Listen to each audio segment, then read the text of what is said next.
Welcome to the 106th edition of Make Pro Wrestling Majestic again. I am Tiger Hay. And I am Peanut Gallery. So, we're not going to be doing a lot of filibustering like I did last week. There was a lot of matches for a Crockett Cup. So before we get into it, I'm going to give it an Orange Cassidy thumbs up. It was better than I expected, but once again, when you have like 30 matches night one and then like another 15 night two, it's just a lot of wrestling. It is. So I don't have a picture for every single match. We're not going to do that. So we're just going to have this background for these, and then some matches have specific pictures. So let's go into Blood Force Trauma and the Outrunners. The Outrunners won the last chance match during the pre-show or the dark matches, whichever one comes first. It was a fine match. It was a double team flatliner for the win. The Immortals, which was JR Kratos and Odinson taking on Country Gentlemen. It was a fun match overall. Yeah. Just, Haas versus Haas. Yeah, but the Immortals won with Kratos to the grave. I thought that was interesting because Country Gentlemen are the United States Tag Team Champions. Yep. And they were eliminated first round. Yep. Alex Taylor and Joe Alonzo had a good match. I really like this match, and this was to determine somebody that will be going into the Junior Heavyweight Championship #1 Contender Scramble, Night 2. And Joe Alonzo won with a cross arm breaker. I liked it. I thought it was structured well. Bobby Fulton had a segment. You missed nothing. Like, you didn't. Right. The Mortons took on Arez and Toxin, and I really liked how they did the swerve here with Ricky Morton becoming a heel. Yeah. Like, full-fledged heel. It's like, okay, that was very different. Yeah. And I just thought they did a really good job at that. It was a belt shot by Ricky Morton for them to win, and this is kind of where I just have to give the commentators all the credit in the world. They just make every moment feel like the biggest of deals in the world, Yep, they and do. it's amazing. I mean, seriously, Yeah. it's great. The brothers of Funstruction taking on a cut above, which was Thom Latimer and Rhett Titus. Yes. It was a good match overall. Funstruction are, I mean, they're clowns. Yeah. They're clown wrestlers. If you're like, oh, it's a comedy, it's the brothers of Funstruction. Yeah. It's this is and okay, we're talking about a nostalgic you know. That's not, this is not new. Right. There have been clowns in wrestling for a long time. It's not like the origins of Right. wrestling that we know today were from the circus. Yeah, so there were clowns from the beginning. Yes, literally from the beginning. Right. We just don't expect them to be running wrestling companies. That was mean. It was a trip and roll up in a fine match. I liked it. Camille came out to talk. It was totally useless, but it's her home state, so it's fine. Blah. SVGs took on Jinetes del Aire, which was Octagon and Myzteziz Jr. It was a fine match. 450 splash to advance. Oh, by the way, a lot of these tag team matches are related to Crockett. Yeah. 2-night tournament. I don't like it. I'll bitch about that later, though. Yeah.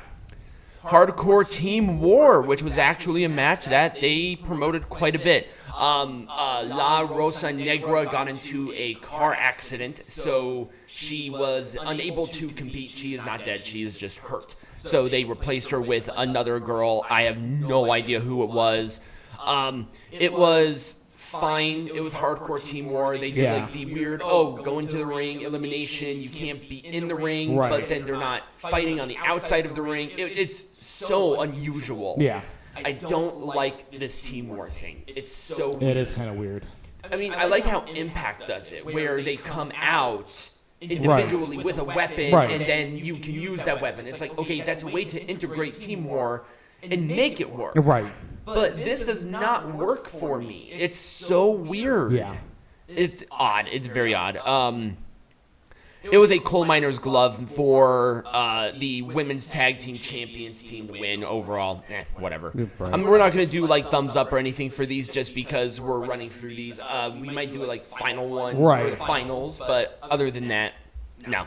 There was just a lot of matches. Yeah, Magnum Muscle, which was, oh God, what are their names? Mims and, oh God, what's his name? I don't remember. I can't remember. The Mile High Magnum dude. Oh. I cannot remember his name right now, but he teamed with Mims. Yeah. I almost said Miz for some reason. And they took on Mike Knox and Trevor Murdoch, which I really like as a team. Yeah, I wasn't sure about them as a team when it got to it, but they impressed me. Oh yeah, they're very good. Obviously, considering that they won. Yeah, they won the whole thing. Yeah. But at the same time, I think it's cool that Trevor Murdoch won the same night that a couple of years ago, way back in the day, he and Lance Cade won the WWE World Tag Team Champions. Right. It was the high-low for Mike Knox and Trevor Murdoch to win. It was a car crash match. It was a lot of fun. I liked it. Jinetes and Max the Impaler took on the Midnight Riders, which was Chris Adonis and Titus, who is still, he's actually very popular. I'm surprised that people are really backing him, but he did fine in this show just in general. But it's just, it was a weird match. Yeah. Because I feel like NWA has no idea how to book Max the Impaler. Well, they're very hard to book because yeah, they are. Yeah, I mean they are because on one sect because they are